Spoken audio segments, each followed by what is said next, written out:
All right, let's jump into another deep dive. Buckle up, because today we're going to explore some seriously big ideas. Definitely big ideas. Yeah, about how societies work, how economies function, really even a look into human nature. We're talking a blend of philosophy and real-world stuff, too. From gold as currency to, get this, the potential problems with blockchain. Seriously, and we'll even be diving into the ethics of territorial annexation. Ready to get started? Oh, absolutely. This source material is packed, I mean it. It challenges a lot of typical assumptions, particularly about the role of government. Right, so let's start there with this limited government idea.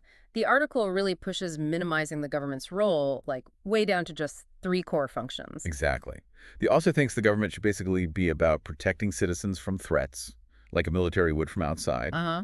ensuring safety internally, kind of like a police force, and then having a way to resolve disputes, courts, that kind of thing. So defense, security, justice. If it's not one of those three, the government shouldn't touch it. Pretty bold, right? It is. And it makes you think, about their assumptions. Yeah. Why just these three things? What does that say about their view of individuals and the ability for people to govern themselves? It's fascinating. But here's where it gets even more interesting. The author takes this limited government thing and applies it to money itself, proposing a system where currency is completely outside government control. A return to the gold standard. Exactly. Imagine using gold coins at the grocery store, just like in the US before 1933. The article suggests this would make the financial system more stable, less open to manipulation. Think about it. Yeah. No more Federal Reserve controlling the money supply. Whoa.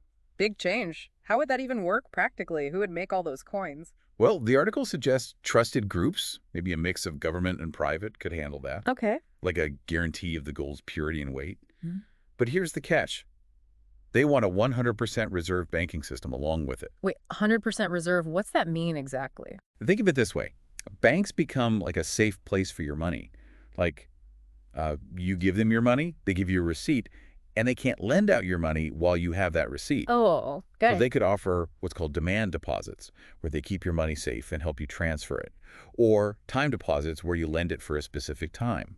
The key is banks can't lend more than they actually have.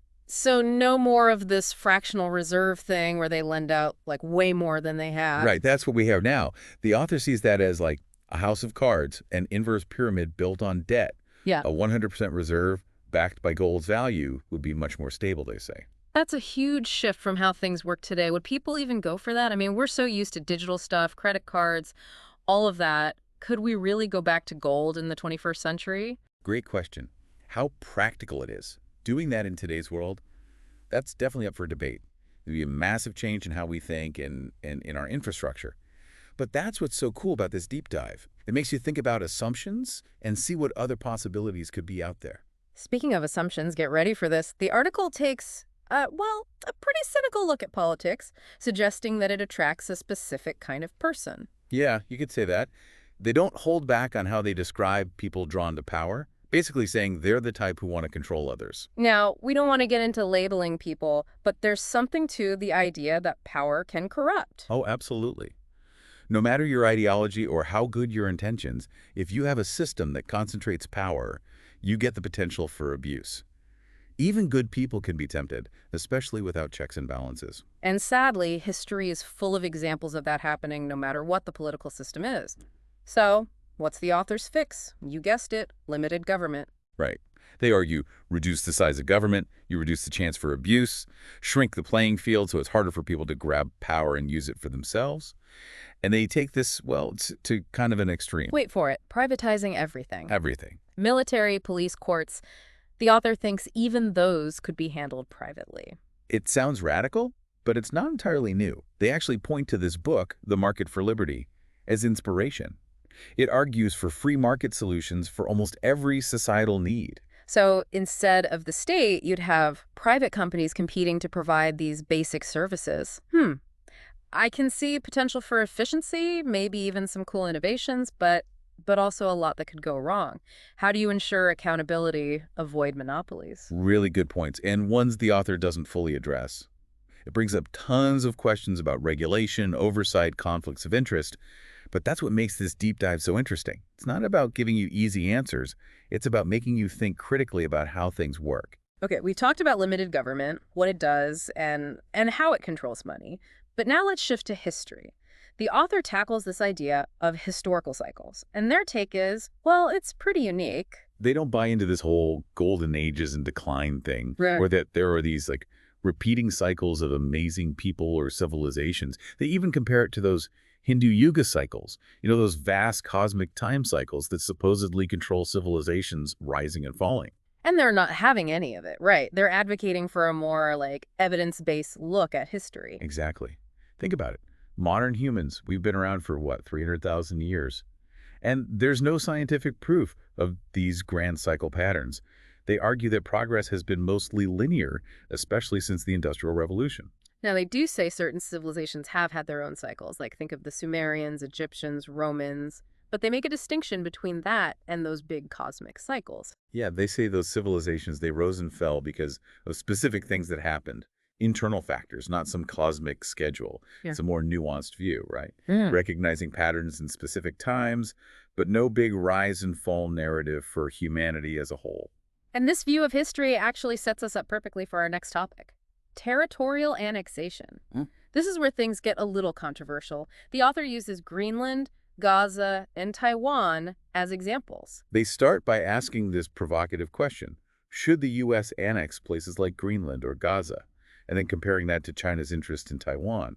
But they're very skeptical of these kinds of ambitions. Yeah, they even call annexing Gaza criminally insane, which is strong language. It is, but they give reasons. They talk about respecting the people living there, the logistics of it all, the potential costs.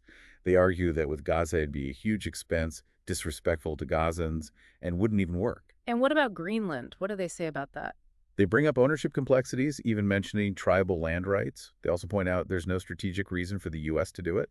And then there's Taiwan, which is already a tricky situation. What's the author's take on that? It's interesting. They highlight that Taiwan has historically been closer to Japan than China. And overall, they seem to be saying, back off from these territorial grabs. It's a perspective that emphasizes, self-determination and really challenges how we usually think about power between countries. So less about grabbing land and more about respecting the people already there. Okay, we've covered a lot. Limited government, gold-backed currency, problems with power, even debunked some historical myths. What's next? Well, let's jump from the past to the future and talk about something very current: blockchain technology. This article dives into its potential, both good and bad. What struck me was how they see both sides. On one hand, more transparency and less fraud, especially with things like land titles. But they also have serious concerns about how it could be misused. Right. They seem particularly worried about governments using digital assets and blockchain to get even more centralized control. They even suggest that people could be stripped of their property digitally, which is a bit scary. It does make you think. We already worry about data privacy and government surveillance. Could blockchain make that worse? It's a valid concern, definitely worth thinking about. Oh. But, to be fair, they do say blockchain could be good too. They talk about Bitcoin as an example. Bitcoin, that decentralized cryptocurrency that some say is a way to avoid government control and promote financial freedom. Exactly. Bitcoin, because it's decentralized and hard to censor, shows how blockchain could empower people instead of controlling them. So blockchain is kind of a two-sided coin. It could be used for good or bad, depending on who's controlling it and how it's set up. A great way to put it. It shows how important critical thinking is as we navigate this whole tech and governance world. But we're not done yet. We have more to uncover in this deep dive. The author also talks about taxes, education, even immigration. Intriguing. Sounds like we're just getting started. Let's take a quick break to let all this sink in. We'll be back soon to keep exploring this fascinating and thought-provoking material. All right, welcome back. I don't know about you, but my head is spinning after that last part. It's a lot to take in. So much. But we're not done yet. There's still a whole world of ideas in this deep dive, ready to keep going. Absolutely. It gets, well, even more thought-provoking from here. This source material, it goes everywhere, even covers some topics you might not expect. Okay, like what? Give me an example. Taxes. They have strong opinions on taxes. They're talking about completely changing how we do them. Really? How so? Well, they propose this 10% flat consumption tax. 10% flat? Yep. To replace the income tax, the one we have now. The idea is you shift the burden from what you earn to what you spend. Okay, a flat consumption tax. That's different. How do they justify that kind of change? They say it would encourage people to save and invest more, leading to bigger economic growth in the long run. Taxing spending instead of income, they think, creates a more dynamic and prosperous society. Hmm. Interesting idea. But wouldn't that be tougher on lower income folks? I mean, they spend a bigger chunk of their income on just basic necessities. You're right, that's a big concern, and they acknowledge it. To fix that, they say you could have things like rebates or exemptions for essential stuff. Like food, medicine, housing. Those wouldn't be taxed or taxed less. Exactly. So you incentivize saving and investing for those who have more disposable income, but you also make sure everyone can still afford the basics. Okay, I can see how that tries to make it fair, but practically speaking, how do you even collect a consumption tax? Would everything we buy have a separate tax line on it? They don't really get into specifics about that, how to actually implement it. Mm-hmm. But yeah, it's a good question. Changing our whole tax system would be a huge project. Not to mention the political side of it. Income taxes are so embedded in our system. It's hard to imagine them just going away without some major shift in politics. Absolutely. Any big tax reform would be an uphill battle. But, let's step back from the practicalities for a second. Yeah. Think about the principle. Is shifting the tax burden like this, from what we earn to what we spend, is that a good idea in theory? Does it fit with our values and goals as a society? Those are important questions to consider, even if it's tough politically. Good point. It's not just about can we do it, but should we do it, which actually leads us to another area where the author challenges the norm, the role of government in education. They're very clear on this one. Government should stay out of education completely. They want a system of private schools funded through vouchers. So instead of paying for public schools, parents get these vouchers to use at any school they want, like a free market for education. Right. The idea is competition between schools would make them better, more innovative. They'd have to work hard to attract students and provide a good learning environment. Logically, that makes sense. But wouldn't this create even bigger inequalities? Kids from low-income families, even with vouchers, they might not be able to go to the best schools. That's a legitimate concern, and the author gets that. Their solution is to, well, adjust the vouchers based on income. So families that earn less would get bigger vouchers. Yes.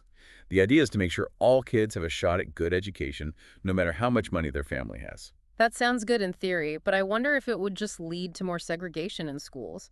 If parents can choose any school, wouldn't you have schools that cater to certain groups, making communities even more divided? That's a complicated issue for sure, a valid concern that comes up a lot when you talk about school choice. It's important to remember no system is perfect. Everything has trade-offs. And our current system, even with its goals, also has issues with segregation and inequality. True, there's no easy answer. But I do like that they're pushing us to think about the role of government in education and consider different ways of doing things. Absolutely. It's about dialogue, exploring different points of view. Which brings us to another hot topic where they offer a unique take: immigration. Immigration is such a divisive issue these days. What's their stance? Does it fit with what we usually hear? You might be surprised. They're more open to immigration than you'd expect. They say we should make it easier for people to come here legally. So instead of trying to keep people out, they want to make it smoother for those who want to immigrate the right way. Interesting. They see immigration as a good thing overall. They argue immigrants bring new ideas, new skills. They're willing to work hard. They think that if it was easier to immigrate legally, it would actually help solve some of the problems we have with illegal immigration. That's a different way of looking at it. We often hear that immigrants take jobs or strain resources. They're saying the opposite. Yep. They think immigrants actually help the economy, starting new businesses, filling jobs no one else wants, paying taxes. And they also say many immigrants are running from dangerous situations, looking for a better life. So it's not just economics, it's also about, well, doing the right thing, being compassionate. Exactly. They believe we should welcome those seeking refuge or opportunity, but they also say a more open system has to be managed well. Yeah, I can see where concerns about security and competition for jobs and resources would come in. How did they address those? They say a well-managed system can handle those concerns while still being humane and good for the economy. So, strong vetting processes for security and policies to ensure immigrants are contributing, not just taking advantage. Right. It's about balance. Openness with security, compassion with practicality. It's complex, and they don't pretend it's not. It's nice to hear someone acknowledge the nuances instead of just offering simple solutions or trying to scare people. This deep dive has really made us think differently about so many things. And we're not even done. The source material keeps going. They get into some pretty mind-blowing topics, like aliens and the future of humanity itself. Wow, from taxes to aliens. This deep dive is full of surprises. I can't wait to see what they have to say about those next topics. We need another quick break to process all of this. We'll be back soon to finish exploring this amazing material. Welcome back to the deep dive. We've been through some pretty intense stuff, haven't we? Economics, government, even how we think about history itself. But this source material, it takes a left turn and blasts us off into outer space. Yeah, kind of unexpected, right?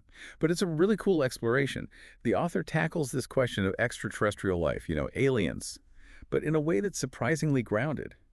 Makes you think. It does sound a bit sci-fi, but I'm definitely intrigued. Where do they even start with something so vast, so speculative? Well, they start with the sheer size of the universe. Yeah. I mean, the number of stars and galaxies is just mind-blowing. And statistically, the odds of other life out there somewhere are pretty high. Yeah, it's hard to grasp, isn't it? We might not be alone in this whole vast cosmic, playground. It makes you feel small, but also excited about what could be out there. Right. And they go beyond just the likelihood of life existing. They actually imagine what these alien life forms might be like. Everything from tiny microbes to, get this, advanced civilizations way ahead of us in tech and intelligence. Whoa, okay, now we're in sci-fi territory. Would they be like us, carbon-based? Would their tech be similar or totally different? Would we even recognize them as life forms? Those are the questions, right? And of course, no one has the answers. But that's what makes this so interesting. It forces us to look at our own limited view of life, of intelligence. Makes us expand what we think is possible. It's like the author is holding up this weird mirror to humanity. The reflection is distorted, unfamiliar, makes you question everything. Exactly. And then they go even further. They explore what would happen if we actually met these aliens. Would it be peaceful? Would it be a war of the worlds situation? Would it help us advance, or would it be our downfall? A cosmic gamble with stakes we can't even imagine. The author isn't afraid of those unknowns, are they? Not at all. They actually embrace it, the uncertainty.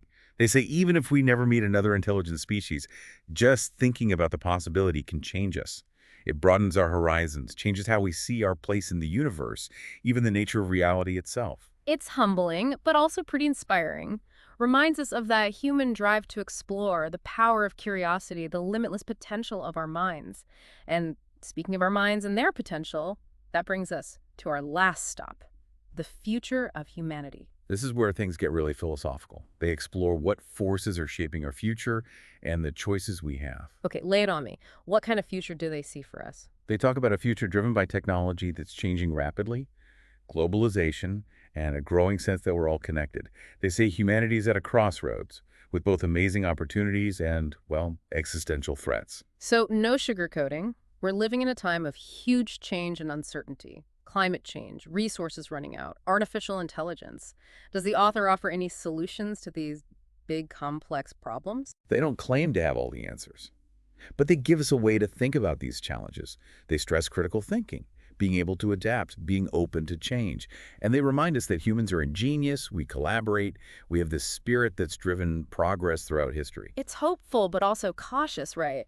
Recognizing the problems, but believing we can overcome them. Exactly. In the end, they leave us with hope, a belief that we can get through these tough times and come out stronger, wiser, more united. It's a powerful message, especially in a world that feels so divided and unsure about what's coming next. Yeah, it reminds us that we have a say in our own destiny, that we can create a future worthy of, everyone who comes after us.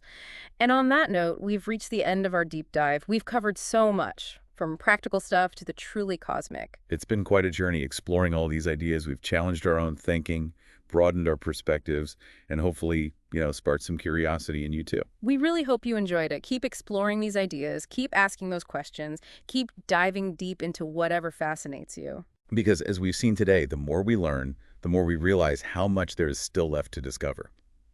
So stay curious, stay engaged, and keep those questions coming. Until next time, keep exploring.